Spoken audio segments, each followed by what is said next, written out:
Assalamualaikum warahmatullahi wabarakatuh. Bismillahirrahmanirrahim. Pada video ini saya atas nama CGP Angkatan 9 Muhammad Nur Khaironi dari SD Negeri 1 Pangungrejo Kepanjen akan melaksanakan diseminasi pemahaman proses penyebaran pemahaman modul 1.4 budaya positif yang akan saya sampaikan kepada guru-guru atau rekan sejawat di lingkungan SD Negeri 1 Pangungrejo Kepanjen, Kabupaten Malang. Sebelumnya perkenalkan, fasilitator saya adalah Bapak Muhammad Alfian. Kemudian pengajar praktek saya adalah Ibu Evi Maulidiah dan saya sendiri CGP atas nama Muhammad Nur Khaironi dari Kepanjen. Adapun rancangan tindakan untuk aksi nyata dalam diseminasi atau aksi nyata di dalam penyebaran pemahaman modul 1.4 ini, modul yang berisi tentang penyebaran budaya positif yang diusahakan dan harus ada di dalam sekolah atau di dalam lembaga-lembaga pendidikan. Langkah tindakan yang saya lakukan sebelum adanya aksi nyata adalah yang pertama, saya menghadap kepala sekolah untuk meminta izin dalam penyebaran, dalam diseminasi pemahaman materi budaya positif bersama Bapak Ibu Dewan Guru di lembaga SD Negeri 1 Pangungrejo. Yang kedua, saya mengumpulkan rekan sejawat, mengundang rekan sejawat untuk melakukan diseminasi pemahaman materi modul budaya positif secara kolaboratif dengan harapan dengan adanya kolaboratif daripada Bapak Ibu Dewan Guru dan teman sejawat, maka nanti acara diseminasi ini akan berjalan dengan baik sehingga pada akhirnya akan tercipta budaya positif di sekolah dengan baik dan penuh dengan tanggung jawab. Dukungan yang saya butuhkan di lembaga yang saya ajar yaitu di SD Negeri 1 Pangungrejo. Yang pertama, dukungan dari kepala sekolah yaitu Ibu Wiastin. Kemudian dukungan dari rekan sejawat dan siswa. Agar apa? Agar tindakan yang telah disusun dapat lancar dan menyeluruh dilakukan di sekolah SD Negeri 1 Pangungrejo. Di samping itu, budaya positif atau pemahamannya yang akan saya lakukan maka akan terlaksana dengan sebaik-baiknya karena semua mendukung, kepala sekolah mendukung, rekan sejawat mendukung, dan siswa-siswi digerakkan bersama-sama, maka terciptalah budaya positif yang baik. Kemudian, sarana dan prasarana yang mendukung untuk menumbuhkan budaya positif di lingkungan sekolah, ini juga merupakan dukungan yang saya butuhkan. Dengan harapan, dengan adanya sarana dan prasarana ini akan menambah semangat untuk berbudaya positif di lingkungan sekolah. Kemudian yang saya butuhkan adalah kolaborasi dengan orang tua dalam melaksanakan budaya positif di rumah. Artinya, di samping anak itu dibiasakan di dalam lingkungan sekolah dengan berbudaya positif, maka kolaborasi orang tua, bantuan orang tua, kerjasama orang tua, maka kita butuhkan, lembaga butuhkan agar tercipta budaya positif yang baik tidak hanya di sekolah saja, di rumah pun anak-anak bisa menerapkan budaya positif sehingga akan tercapailah tujuan bersama. Kemudian latar belakang adanya diseminasi ini adalah selama ini peserta didik atau murid bertindak dan melaksanakan aturan sekolah karena hanya mereka itu untuk menghindari hukuman dan sanksi, bukan atas kesadarannya sendiri, bukan dari motivasi intrinsiknya, tetapi mereka itu karena takut, karena dihukum atau disanksi, bahkan dimarahi oleh Bapak Ibu Dewan Guru. Sehingga budaya positif yang ada di sekolah tidak berjalan dengan efektif.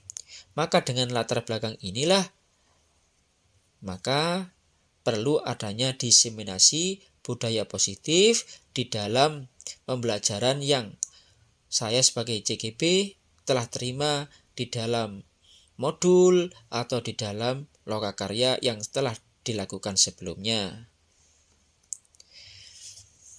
Kemudian tujuan aksi nyata dan diseminasi pemahaman modul 1.4 budaya positif.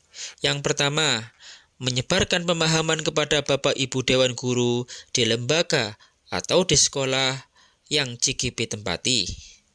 Kemudian yang kedua, membangun kesadaran motivasi intrinsik para siswa untuk menjalankan keyakinan kelas atas kemauannya sendiri, atas kesadarannya sendiri, bukan atas nama hukuman atau takut disanksi. Kemudian, menumbuhkan budaya positif di sekolah dengan meyakini nilai-nilai kebajikan yang universal. Tolak ukurnya agar diseminasi atau kegiatan budaya positif di sekolah ini bisa berjalan, yang pertama, terbentuknya keyakinan kelas melalui kegiatan kesepakatan kelas yang telah dilakukan guru kelas dan di siswa yang telah disepakati bersama. Kemudian, tolak ukur yang kedua adalah adanya siswa yang sudah mampu menjalankan keyakinan kelas dengan kesadarannya sendiri. Artinya apa? Sudah terbentuk motivasi intrinsik dalam dirinya. Ini tolak ukur keberhasilan. Selanjutnya, pada slide selanjutnya merupakan kegiatan diseminasi yang saya sampaikan di SD Negeri 1 Pangurjo yang sudah direkam dan divideokan. Selamat menyaksikan dan mohon kritik dan saran jika masih ada yang kurang karena saya manusia biasa. Assalamualaikum warahmatullahi wabarakatuh. Waalaikumsalam warahmatullahi wabarakatuh. Yang terhormat Ibu Kepala Sekolah, Ibu Yastin SPD. Yang kami hormati Bapak Ibu Guru SD Negeri 1 Panggung-Rejo. Di sini alhamdulillah di ruangan ini kita bertemu dalam keadaan sehat walafiat, di mana Allah Subhanahu wa taala telah memberikan kesehatan, kerahmatan, kelimpahan terhadap kita dalam acara yang akan dibawakan oleh Bapak Khaironi, yaitu calon guru penggerak angkatan 9 SD Negeri 1 Panggung-Rejo Kepanjen. Adapun susunan acara pada siang hari ini, yang pertama adalah sambutan dari Ibu Kepala Sekolah. Yang kedua, kegiatan inti, yaitu narasumber yang akan dibawakan oleh Bapak Nur Khaironi. Yang ketiga, refleksi atau penutup. Untuk mengawali acara pada siang hari ini, dimohon kepada Ibu Kepala Sekolah untuk memberikan sambutan kepada Bapak Nur Khaironi, CGP Angkatan 9 Kabupaten Malang. Kepada Ibu Yastin disilahkan.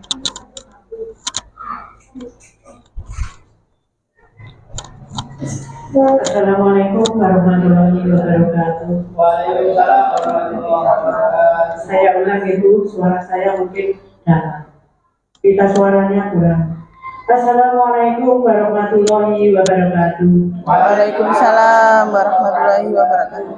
Alhamdulillah, dengan penuh ungkapan rasa syukur dan terima kasih atas karunia Allah Subhanahu wa Ta'ala yang telah melimpahkan rahmatnya kepada kita, yaitu rahmat kesehatan, kesempatan, sehingga pada siang hari ini semuanya masih dalam kondisi yang cerah ya, dalam kondisi yang semangat, sehingga bisa mengikuti kegiatan CGP pada siang hari ini.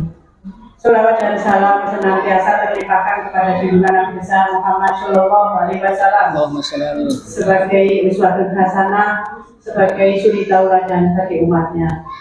Bapak Ibu yang berbahagia, pada siang hari ini kita senantiasa diberikan kesempatan untuk mengikuti kegiatan dari Bapak Ibu guru, yaitu CGP kita Bapak Khairul ini telah selesai melaksanakan modul yang pertama. Ada 3 modul ya Pak ya.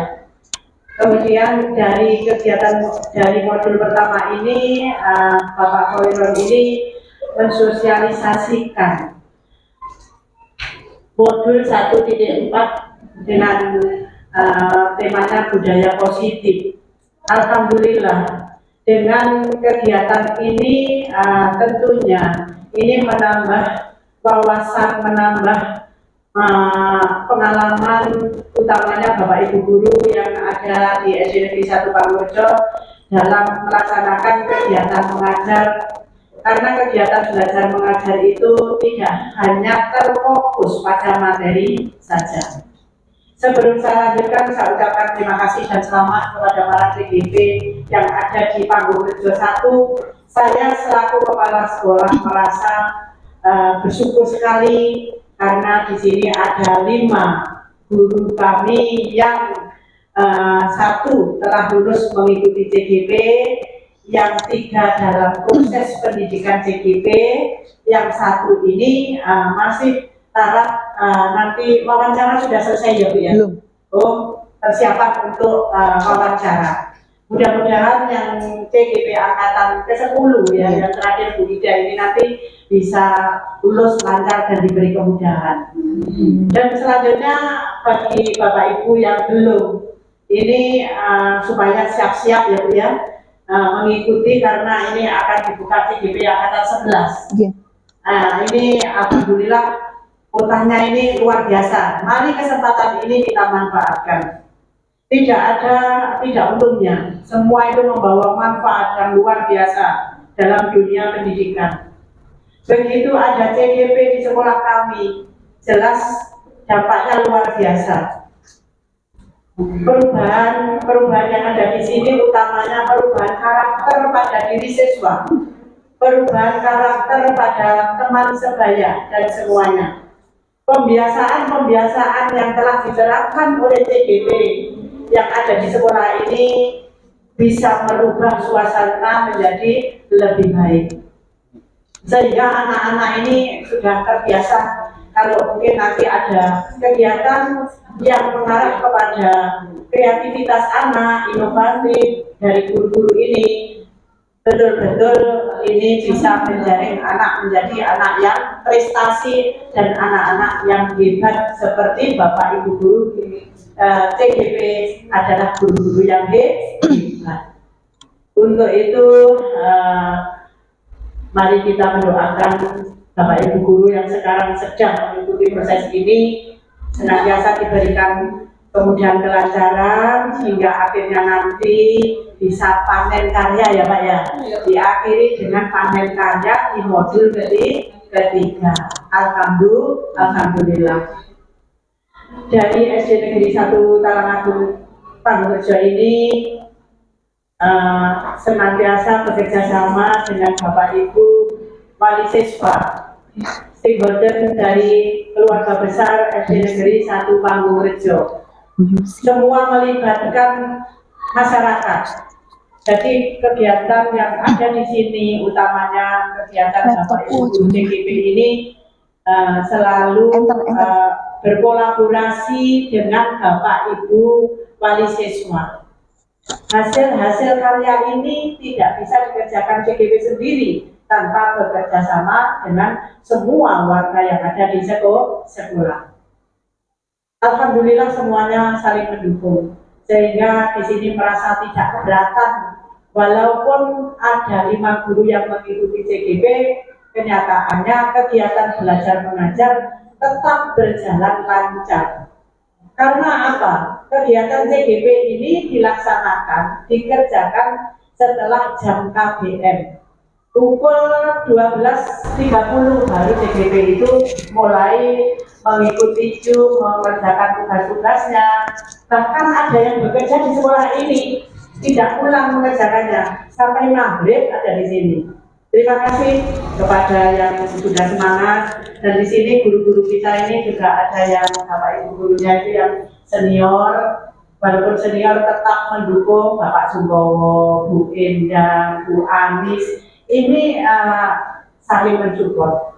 Itulah kelebihan dan kekurangannya dari lembaga ini. Insya Allah dengan adanya CGP ini, sekolah ini semakin berkarya, semakin kreatif, terus kemudian muncul karya-karya terbaru, inovasi dari CGP ini tampak setiap kegiatan 1 semester ada pameran hasil karya ya, pameran hasil karya, ada basar. Ini adalah hasil kerja anak-anak atau siswa-siswa kita dengan Bapak Ibu guru yang CGP, begitu juga Bapak Ibu guru yang belum CGP maupun yang sudah cukup usia tidak ikut CGP ikut mendukung kesuksesan ini. Terakhir salam kami karena CGP ini selalu tergerak dan menggerakkan. Jadi senantiasa tidak tinggal diam saja. Inilah bukti nyata dari hasil karya CGP. Salam CGP. Terima kasih. Saya akhiri. Wassalamualaikum warahmatullahi wabarakatuh. Waalaikumsalam warahmatullahi wabarakatuh.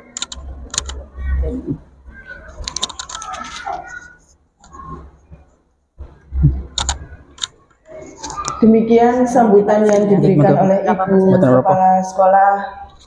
Semoga apa yang diberikan beliau memotivasi kita semua, menumbuhkan rasa lebih kepada kita sebagai pendidik. Kita bisa mewujudkan misi kita sebagai guru penggerak dalam SD kita ini. Selanjutnya memasuki acara inti, yaitu Bapak Nur Hairani akan menyampaikan diseminasi atau pengimbasan pemahaman modul 1.4 budaya positif calon guru penggerak angkatan 9 SD Negeri 1 Panggung-Rejo Kepanjen. Kepada Bapak Nur Hairani selaku narasumber, disilakan.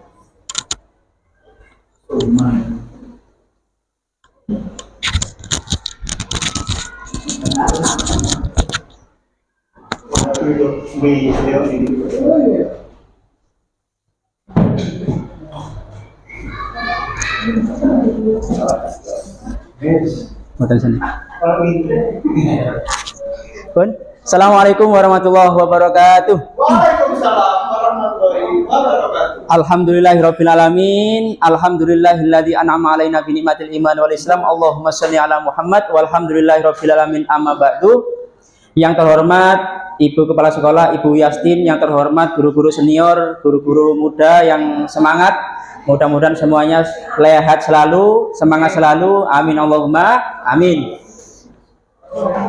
Guru-guru yang hebat, guru-guru yang semangat, alhamdulillah pada kesempatan ini saya CGP Angkatan 9 akan mempresentasikan tentang pemahaman modul 1.4 yaitu budaya positif.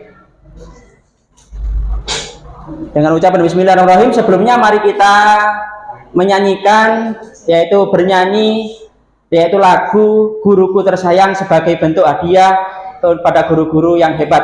Monggo Bu diklik Bu. Mari kita bernyanyi melambaikan tangan. Nah. Berdiri boleh, berdiri. Ayo. Oke. Berdiri boleh.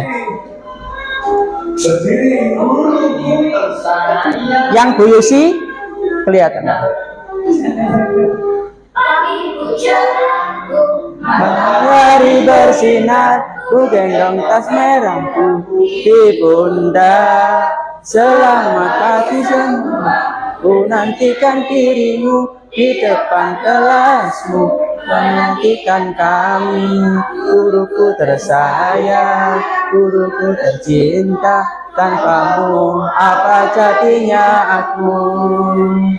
Tak bisa baca tulis, mengerti banyak hal. Guruku, terima kasihku.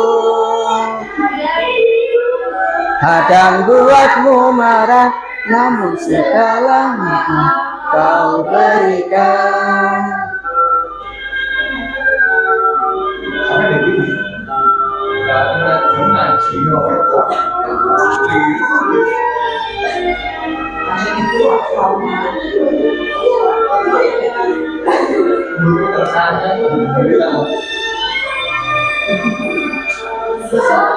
Bisamu, ku nantikan dirimu di depan kelasmu. Menantikan kami, guruku tersayang, guru tercinta.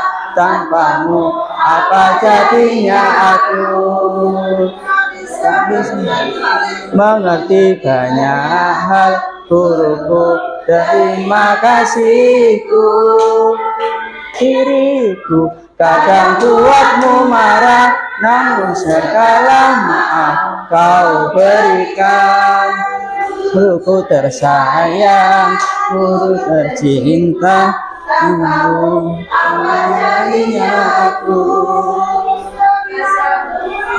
mengerti banyak hal.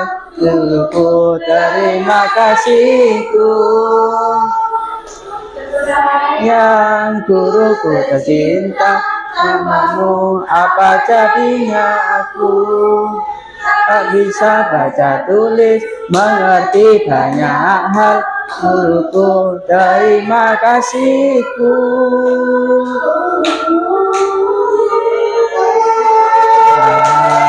Silahkan sekali lagi. Alhamdulillah. Guruku tercinta. Itu persembahan murid untuk guru. Berikutnya Bapak Ibu guru, ya selanjutnya untuk melanjutkan materi pengimbasan, yang pertama ada pertanyaan pemantik, yaitu kira-kira guru-guru setuju atau tidak mengenai ada pertanyaan pemantik ini.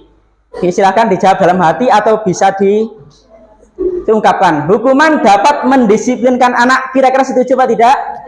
Nah, pemberian hukuman dengan hal positif seperti membaca atau membersihkan halaman sekolah dapat meningkatkan disiplin anak, setuju atau tidak? Ya, Setuju. Memberi penghargaan dapat meningkatkan motivasi belajar anak? Ya. Nah, nanti ini bisa kita jawab, kita bisa ambil pelajarannya ini atau bisa menemukan jawaban ini nanti di slide berikutnya. Oke. Monggo. Topik dalam eksplorasi konsep yang akan kita pelajari pada hari ini dengan singkat yaitu 1. Perubahan paradigma, budaya disiplin positif dan nilai kebajikan universal. 2. Teori motivasi, hukuman dan penghargaan, restitusi. Kemudian keyakinan kelas. Kemudian restitusi yaitu 5 kontrol guru. Kemudian segitiga restitusi. Next Bu. Nah, kemudian eksplorasi konsep pembelajaran 2.1 yaitu perubahan paradigma, stimulus respon ke pendekatan teori kontrol, budaya disiplin positif dan nilai-nilai kebajikan universal. Pembelajaran dengan paradigma baru. Pembelajaran dengan paradigma baru ini merupakan pembelajaran yang dirancang berdasarkan prinsip pembelajaran berdiferensiasi sehingga para peserta didik dapat belajar sesuai kebutuhannya berdasarkan tahap perkembangan sesuai teori psikologi modern untuk mewujudkan profil pelajar Pancasila. Jadi untuk mewujudkan supaya pembelajaran yang kita pelajari itu sesuai dengan hak anak atau sesuai dengan apa yang dibutuhkan anak. Langsung Bu.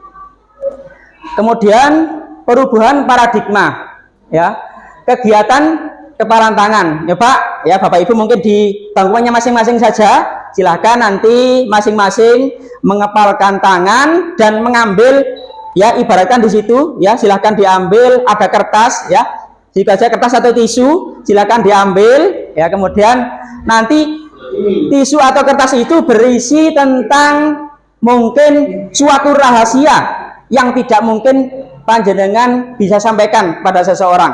Ya silahkan, ya.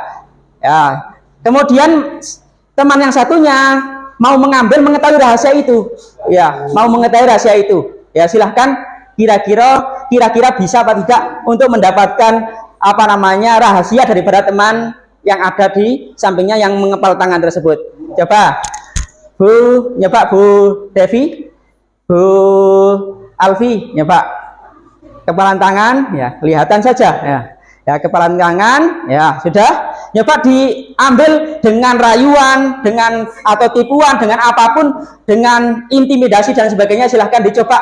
Kira-kira Bu Alfi bisa mengambil di tangannya Bu Devi apa tidak? Dirayu ya Pak. Nah, ya Pak. Waktunya 1 menit sudah, silakan. Nah, sudah. Kira-kira dari Bu Alfi tadi bisa mengambil? Oh, tidak bisa mengambil. Ya, 1. Ya, dari kenapa kok nggak bisa mengambil Bu? Oh, nggak boleh. Ya, ini merupakan teori kontrol yang mungkin dimiliki oleh Bu Devi, di mana di situ Bu Devi punya pendirian yang kuat sehingga tidak mau memberikan. Nah, ini namanya berarti teori kontrol ini adanya berada di dalam hati kita masing-masing. Berarti kita tidak bisa dikontrol oleh orang lain. Langsung Bu.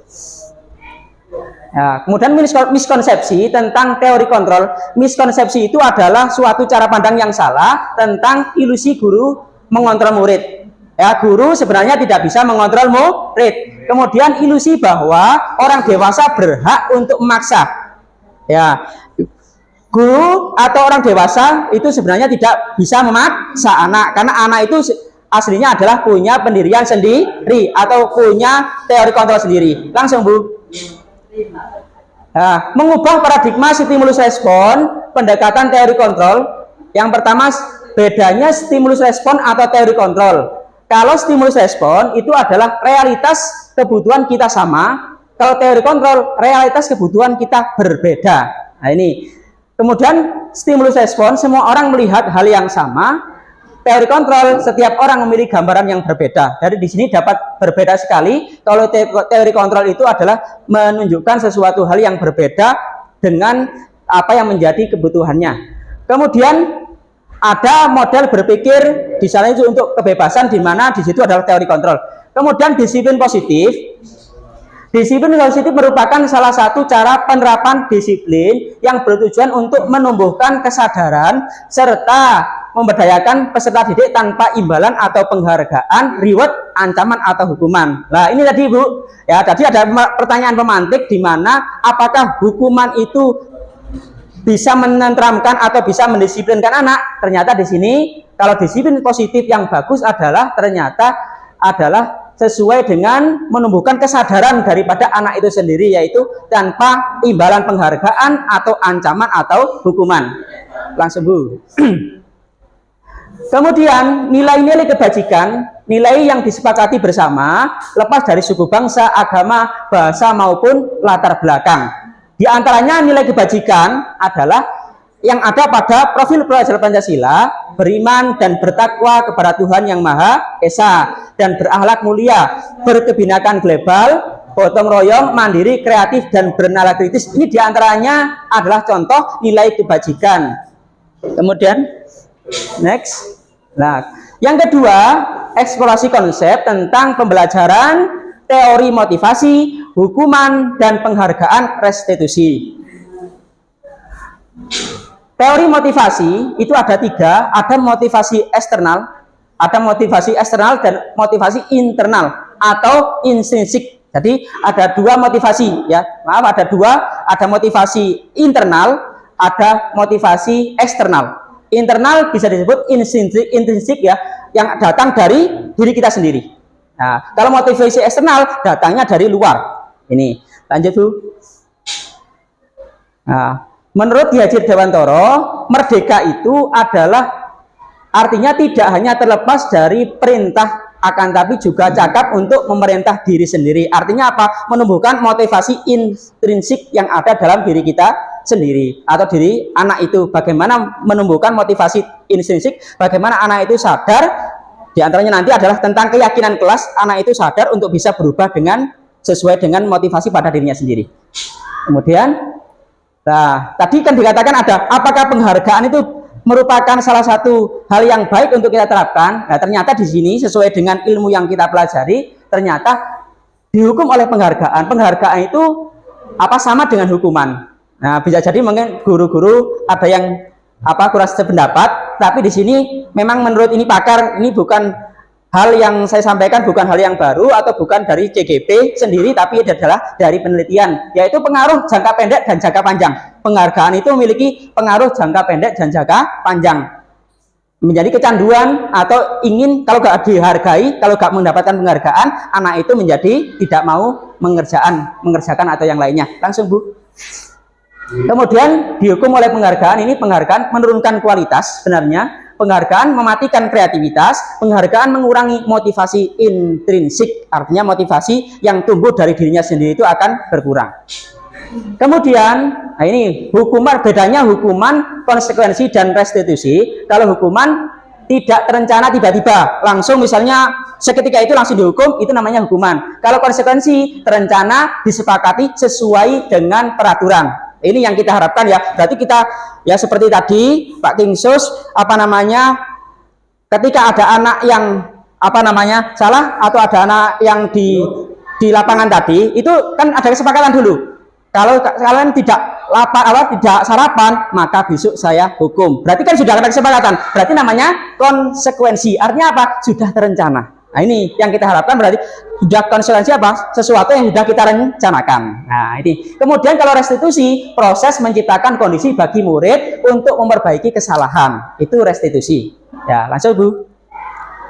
Nah, kemudian ya ini Bu, kira-kira tugas perbedaan hukum dan konsekuensi. Kira-kira mencatat istighfar 100 kali di dalam buku tulis, ini termasuk hukuman atau konsekuensi? Nah, mencatat istighfar 100 kali di dalam buku tulis termasuk hukuman atau konsekuensi? Kira-kira hukuman ya. Saya pernah dulu Bu 10.000 kali disuruh menulis istighfar oleh salah satu guru, meskipun itu bukan saya yang melakukannya. Berarti dulu, tapi alhamdulillah Pak, dulu ahli tulisan saya Arab agak bagus dikarenakan pernah menulis istighfar 10.000 kali. Nah, itulah hukuman yang positif tapi ya. Ya, kalau di guru penggerak, ya ternyata di sini ya, dinilai hukuman. Kemudian lari mengelilingi lapangan basket 2 kali karena berkata kotor di sekolah. Hukuman? Hukuman. Murid diminta untuk push up 15 kali karena tidak mengerjakan PR. Hukuman. Menggantikan kertas tugas teman yang telah dicoret-coret. Konsekuensi. Oke, sip. Membersihkan tumpahan air di meja tulis karena disenggol pada saat belajar. Konsekuensi. Murid disuruh untuk menggunakan sepatu seharian di sekolah karena tidak mengenakan sepatu hitam. Hukuman. Lari mengelilingi lapangan basket 2 kali karena terlambat 10 menit untuk pelajaran PJOK. Kira-kira hukuman. Nah, untuk lebih tahu jawabannya kita lihat pada slide berikutnya Bu. Nah, hukuman ternyata membersihkan tumpahan air di meja tulis karena tersenggol pada saat belajar, itu merupakan konsekuensi yang harus dilakukan. Kemudian lari mengelilingi lapangan basket 2 kali karena terlambat 10 menit untuk pelajaran PJK merupakan konsekuensi. Mungkin adalah merupakan sudah terencana sehingga sudah aturan daripada guru PJK sehingga menjadi konsekuensi. Langsung Bu. Kemudian, nah ini supaya lebih jelas ya sedikit 1-2 hukuman. Sesuatu yang menyakitkan harus terjadi. Kalau konsekuensi, sesuatu yang harus terjadi tidak selalu menyakitkan. Karena apa? Sudah terencana. Anak itu mungkin, oh iya, ini karena ini sudah kita sepakati, sudah keyakinan kelas. Meskipun dihukum, anak tidak selalu menyakitkan. Nah ini berarti apa? Kalau konsekuensi tadi sudah direncanakan oleh guru bersama dengan seluruh siswa. Ini nah, langsung Bu. Nah, kemudian, lah ini kalau restitusi apa? Restitusi adalah proses menciptakan kondisi bagi murid untuk memperbaiki kesalahan mereka sehingga mereka bisa kembali pada kelompok mereka dengan karakter yang lebih kuat. karena sudah dibimbing oleh Bapak Ibu Dewan Guru, sudah diberi arahan. Restitusi juga merupakan proses kolaboratif yang mengajarkan murid untuk mencari solusi untuk masalah mereka sendiri dan membantu murid berpikir tentang orang seperti apa yang mereka inginkan menjadi tujuan mulia dan bagaimana mereka harus memperlakukan orang lain. Ini merupakan restitusi. Ini perbedaan, yang ini tadi apa? Hukuman, ini adalah konsekuensi, ini adalah restitusi. Kalau hukuman sesuatu yang menyakitkan harus terjadi dan tidak terencana. Kalau ini adalah konsekuensi sesuatu yang harus terjadi, tidak harus menyakitkan. Kemudian kalau restitusi merupakan pilihan. Ya, lanjut. Nah, 9 ciri-ciri restitusi. Yang pertama, bukan untuk menebus kesalahan, namun untuk belajar dari kesalahan. Kemudian memperbaiki hubungan, tawaran bukan paksaan. Restitusi menuntun untuk melihat ke dalam diri. Restitusi mencari kebutuhan dasar yang mendasari tindakan. Restitusi diri adalah cara yang paling baik. Restitusi fokus pada karakter bukan tindakan. Restitusi fokus pada solusi. Restitusi mengembalikan murid yang berbuat salah pada kelompoknya. Ini 9 ciri restitusi.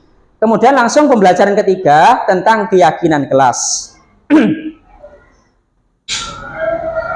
Mengapa tidak peraturan saja, Bu? Mengapa harus keyakinan kelas? Kira-kira ada yang bisa memberi? Oh ya, Bu Yesi sudah memberikan memberikan jawaban. Yaitu apa, Bu? Ya, kalau ya ini nyoba kita perhatikan ya, mengapa kita memiliki peraturan harus menggunakan helm bila mengendarai kendaraan roda 2? Nah, nanti ini tujuannya ini untuk mendukung motivasi intrinsik. Ya, Pak nggih. Mengapa kita memiliki peraturan harus menggunakan helm bila mengendarai kendaraan roda 2? Ketika kita mengendarai roda 2 menggunakan helm, lah tujuannya untuk sadar diri, termosi dalam dirinya. Misalkan kita naik sepeda motor, kalau jatuh maka dengan adanya helm itu menjadi aman. Berarti ini tujuannya adanya. Kenapa kok tidak peraturan? Ini diantaranya adalah supaya timbul motivasi intrinsik atau kesadaran diri. Kemudian mengapa kita memiliki peraturan 3M? Dulu menggunakan masker, mencuci tangan dan menjaga jarak 1,5 meter. Tujuannya untuk apa? Menjaga kesehatan, supaya sadar diri untuk menjaga kesehatan. Kemudian mengapa ada peraturan harus mengerjakan PR yang diberi oleh guru? Nah, ada peraturan itu nanti di bawah keyakinan kelas. Ya, harus ada, memang peraturan juga ada. Ya, ini nanti bentuknya nanti bisa konsekuensi. Ya, jadi kenapa? Nah, ini untuk mendukung motivasi intrinsik, kembali ke nilai-nilai keyakinan diri yang lebih menggerakkan seorang untuk bisa melaksanakannya dengan sendirinya. Lanjut, Bu. Nah, keyakinan kelas ini adalah nilai-nilai kebajikan atau prinsip universal yang disepakati bersama secara universal lepas dari latar belakang suku, bangsa, negara, bahasa maupun agama. Next, Bu. Nah, pembentukan keyakinan kelas, ya. Keyakinan kelas bersifat abstrak daripada peraturan yang lebih rinci dan konkret. Kalau peraturan itu lebih lebih rinci dan konkret. Kalau misalnya keyakinan kelas itu lebih to the point, artinya lebih dalam intinya, ya. Kemudian keyakinan kelas berupa pernyataan-pernyataan yang universal. Pernyataan keyakinan kelas senantiasa dibuat dalam bentuk positif. Tidak boleh gini, kalau membuat keyakinan kelas tidak boleh bertengkar, tidak boleh berbicara ketika gurunya menerangkan. Itu namanya bukan keyakinan kelas, tapi itu peraturan. Ya, bentuknya nanti kalau membuat keyakinan kelas itu bentuknya adalah tidak boleh dilarang tidak boleh itu namanya peraturan. Nanti itu di bawah daripada keyakinan kelas. Keyakinan kelas nanti ada contohnya. Langsung, Bu, next. Kemudian peraturan kelas letaknya di bawah keyakinan kelas. Kemudian keyakinan kelas itu melingkupi peraturan kelas. Nah, dengan adanya keyakinan kelas nanti lingkungan bisa positif. Dengan lingkungan positif maka jadilah budaya positif. Ya, ini. Kemudian ini kita coba, Bu, selalu kembalikan buku ke tempatnya, termasuk keyakinan kelasnya apa? Kira-kira selalu kembalikan buku kepada tempatnya. Berarti apa? Tanggung jawab. Nah, dilarang mengganggu orang lain. Menghormati. Hadir sekolah 15 menit sebelum pembelajaran dimulai. Disiplin, menghormati. Kemudian dilarang melakukan kekerasan. Termasuk keyakinan kelas apa? menghargai orang lain. Dilarang menggunakan narkoba, kesehatan. Bergantian atau menunggu giliran, disiplin. Gunakan masker, kesehatan, keselamatan. Jangan berlari di kelas atau koridor, keselamatan dan kesehatan. Coba kita lihat Bu, mudah-mudahan jawabannya. Ya, betul. Tanggung jawab, menghormati orang lain, keselamatan, kesehatan, menghormati orang lain, kesehatan, keselamatan. Ya, bagus semuanya, tepuk hebat kepada guru-guru semuanya. Ya, tepuk hebat. Hebat, hebat. Hebat, hebat. Hebat, hebat. Hebat. Alhamdulillah, hebat semuanya. Yes. Lanjut, Bu. Nah, ini contohnya keyakinan kelas, Bu. Ya, keyakinan kelas. Nah, ini selalu tepat waktu, tidak ada kata-kata tidak boleh, tidak tepat waktu gitu. Atribut seragam lengkap, saling menghormati, jaga kebersihan kelas dan lingkungan. Ini. Kemudian contoh kelas 5. Ya, kelas 5 keyakinan kelas, bertanggung jawab, mengerjakan tugas piket dan lain sebagainya. Lanjut. Nah, ini kelas 5, Bu. Ya. Kemudian pembelajaran 4, kebutuhan dasar manusia dan dunia berkualitas. Lanjut, next, Bu. Kebutuhan dasar manusia adalah segala sesuatu yang kita lakukan untuk mendapatkan apa yang kita inginkan. Seluruh tindakan yang kita lakukan memiliki tujuan tertentu dan semua usaha terbaik yang kita lakukan adalah dalam rangka agar kebutuhan dasar kita terpenuhi dengan baik. Itu adalah kebutuhan dasar manusia. Ini diantaranya adalah kebutuhan kita bertahan hidup. Betul nggih? Kita bertahan hidup atau terserah hidup? Bertahan hidup. Diantaranya butuh makanan, butuh pakaian, tempat tinggal butuh, keamanan, kesehatan butuh. Kemudian kasih sayang dan rasa terima kasih, rasa cinta, betul nih? Nah, ini rasa dipedulikan, betul. Ini berarti kita butuh kebutuhan manusia. Kemudian penguasaan, harga diri, dianggap keinginan untuk dianggap. Kemudian memimpin, berprestasi. Kebebasan, mandiri, memiliki pilihan, mencoba hal baru. Kesenangan, bermain, humor, antusiasme, tertawa. Kita butuh tertawa. Ya, silakan Bu Ibu tertawa. Nah, lanjut. Ya, ini ada kebutuhan kita tertawa itu, oke. Ya. Lanjut. Sudah Bu? Next Bu. Ya. Langsung next. Nah, next. Nah, sudah. Nah, sekarang adalah eksplorasi konsep pembelajaran 5 posisi kontrol guru. Nah, 5 posisi kontrol guru. Nyoba Bu, Bapak Ibu, kira-kira dari 5 ini masing-masing ini ya, tidak ada yang salah menjawab karena kita mungkin punya alasan masing-masing bagaimana cara untuk mendisiplinkan anak. Nyoba, kita berada di mana? Penghukum, pembuat bersalah, teman, pemantau atau manajer? Manajer ya? Ada yang teman? Ada. Sekali-kali kita berteman dengan anak. Ada yang memantau anak? Ada. Coba kita lanjut Bu, next. Tadi sudah ada yang menjawab. Coba kita lihat video ini Bu. Ya, coba kita lihat posisi penghukum. Kira-kira modelnya seperti apa? Klik Bu. Oh ya.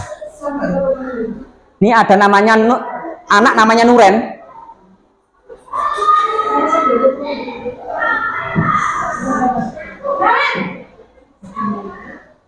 Sini kamu.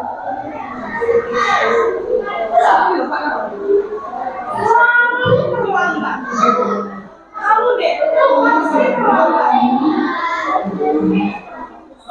Apa?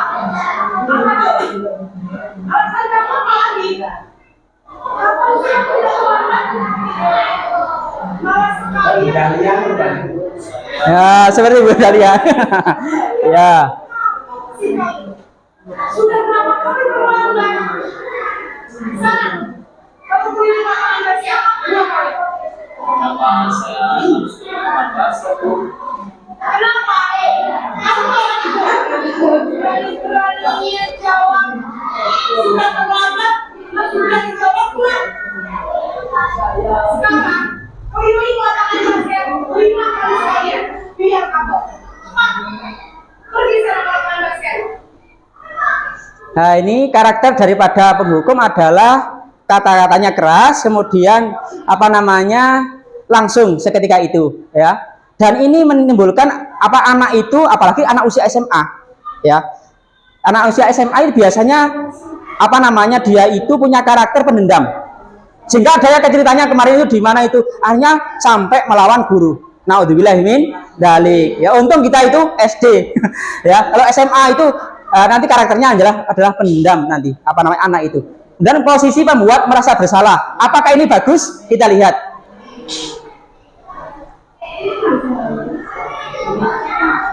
Dia Bu, diklik kembali lagi. Ini yang teman. Ya.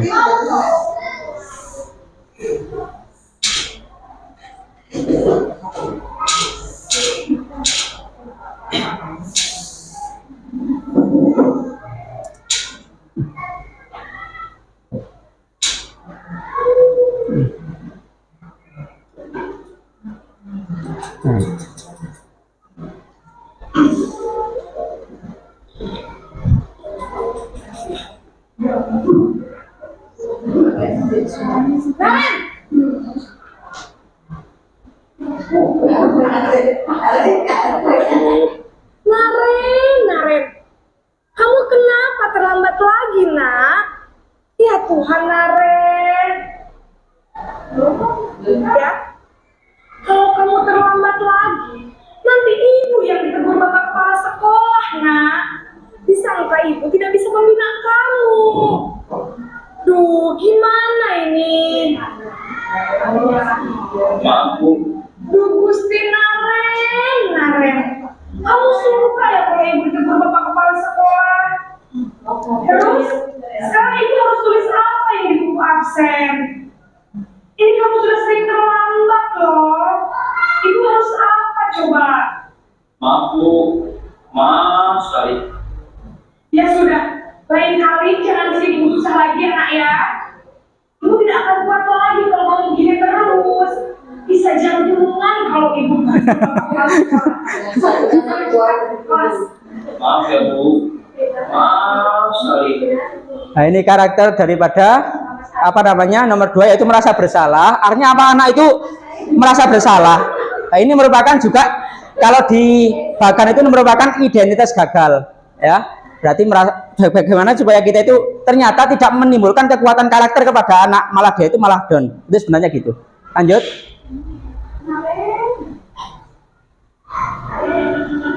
Ini posisi teman, ini merupakan identitas yang berhasil salah satunya.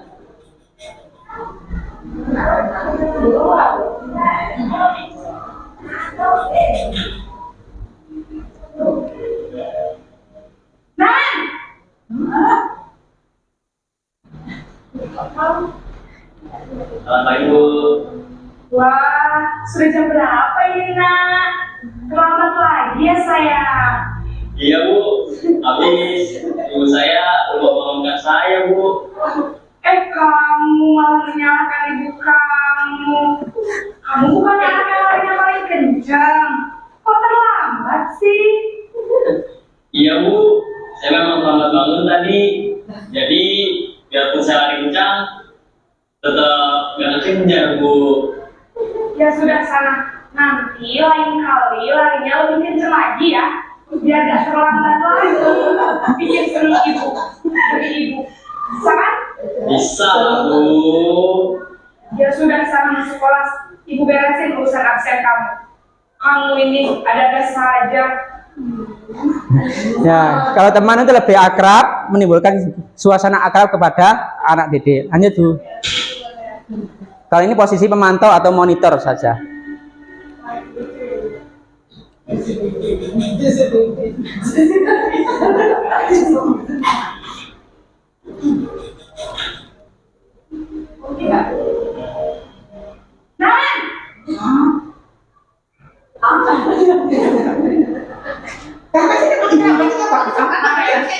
Apa peraturan sekolah kita tentang jam berapa kita harus masuk sekolah, nak?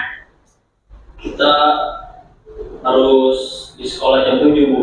Iya betul. Sekarang sudah jam 7.20. Kalian sudah tahu konsekuensinya jika terlambat hadir. Paham Bu.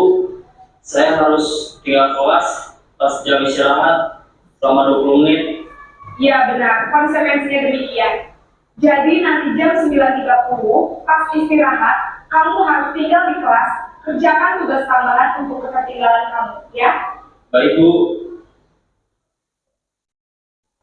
Ya, posisi pemantau ini cuma kita memantau dan berbicara tentang konsekuensi, ya. Apa nanti dilakukan berikutnya ketika anak itu mengalami suatu peraturan meninggalkan atau melanggar peraturan kelas atau peraturan sekolah. Nah, sekarang posisi manajer ini merupakan identitas yang berhasil juga. Kembali, kemarin kita lihat.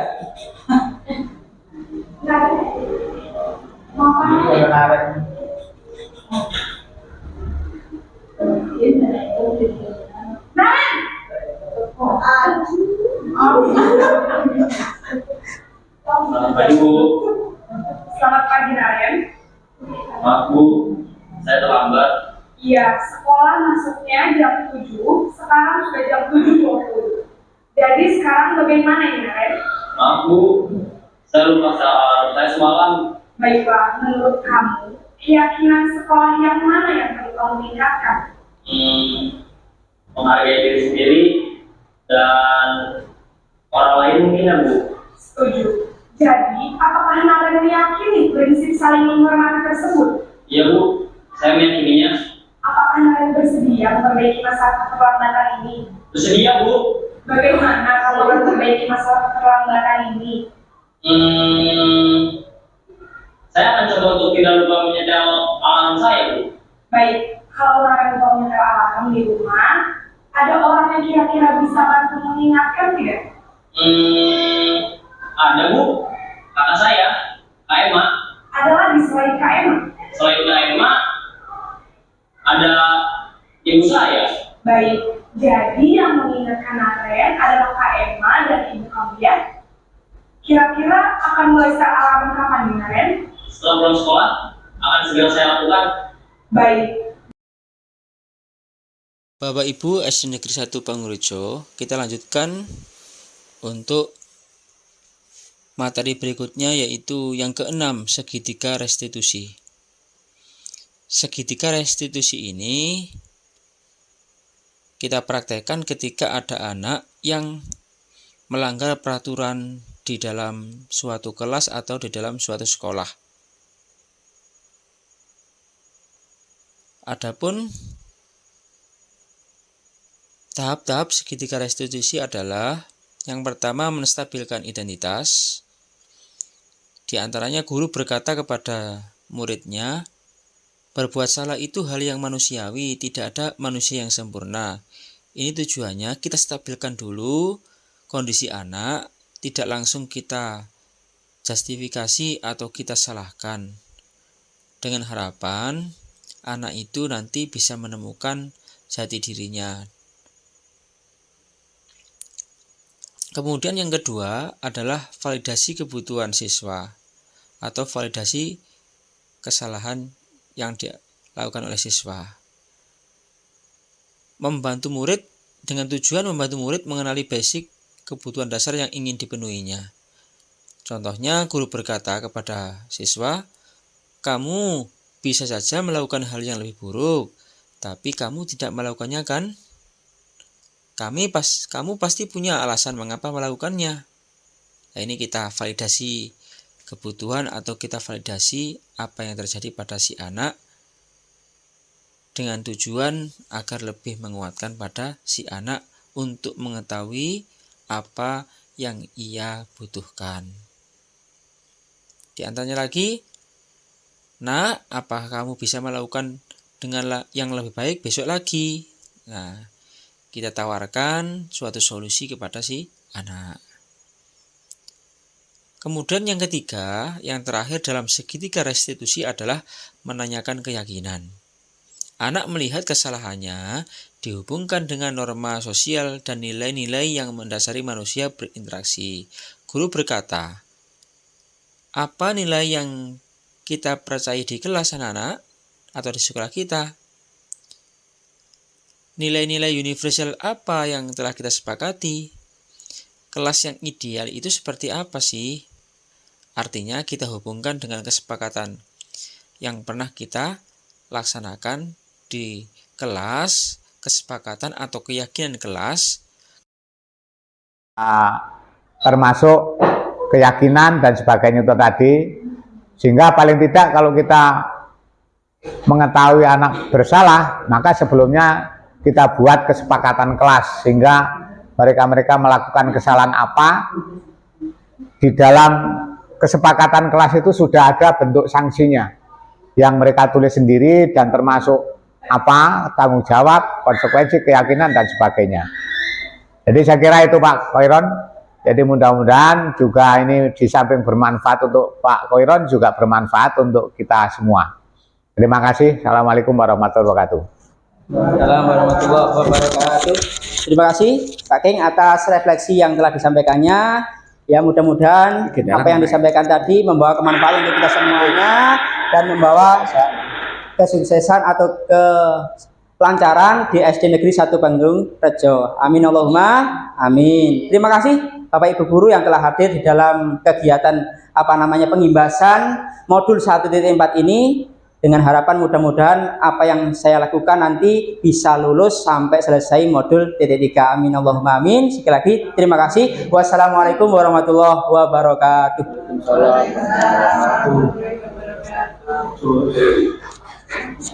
Alhamdulillah, demikianlah materi pengimbasan modul 1.4 tentang budaya positif sangat jelas. Semoga kita semua dapat mengambil manfaat dan menjalankan budaya positif yang baik untuk sekolahan kita, terutama pada anak-anak didik kita. Bapak Ibu yang kami hormati, demikianlah acara pada hari ini telah selesai dengan lancar tanpa kendala suatu apapun. Kami selaku pembawa acara mohon maaf yang sebesar-besarnya apabila ada kata yang kurang berkenan di hati Bapak dan Ibu. Assalamualaikum warahmatullahi wabarakatuh.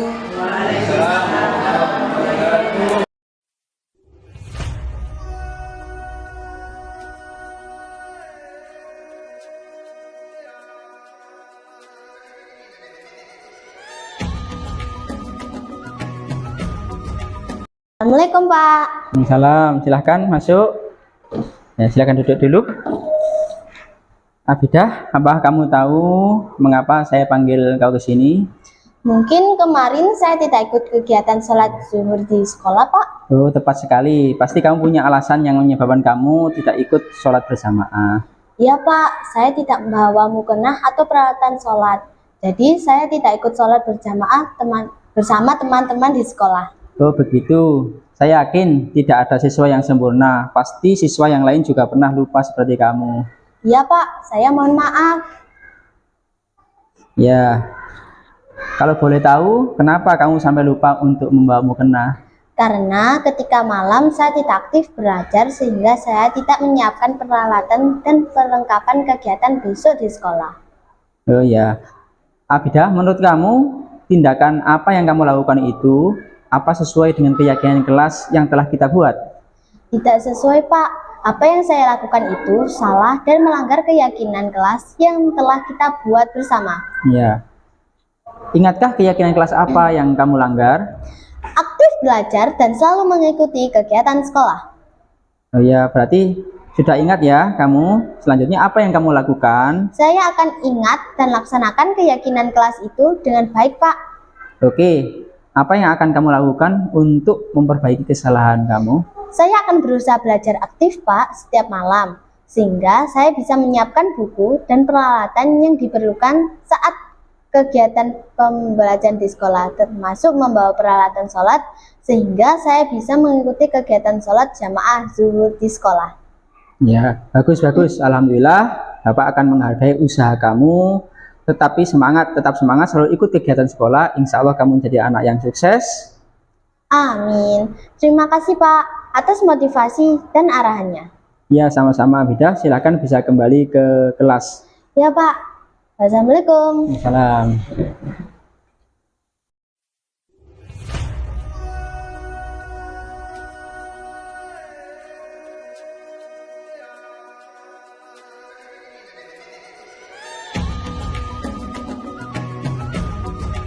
Assalamualaikum warahmatullahi wabarakatuh. Perkenalkan, nama saya Abidah. Saya kelas 6 SD dari SD Negeri 1 Pangrejo.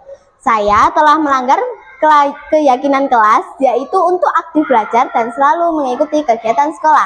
Saya merasa senang sekali setelah berdiskusi dan berbincang-bincang dengan Pak Roni tentang masalah saya tersebut. Karena Pak Roni tidak memarahi saya. Sebaliknya, Pak Roni memberikan arahan dan bimbingan agar saya bisa menjadi siswa yang lebih baik lagi.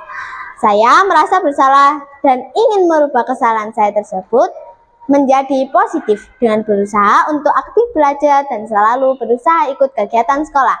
Demikian dari saya, terima kasih. Wassalamualaikum warahmatullahi wabarakatuh.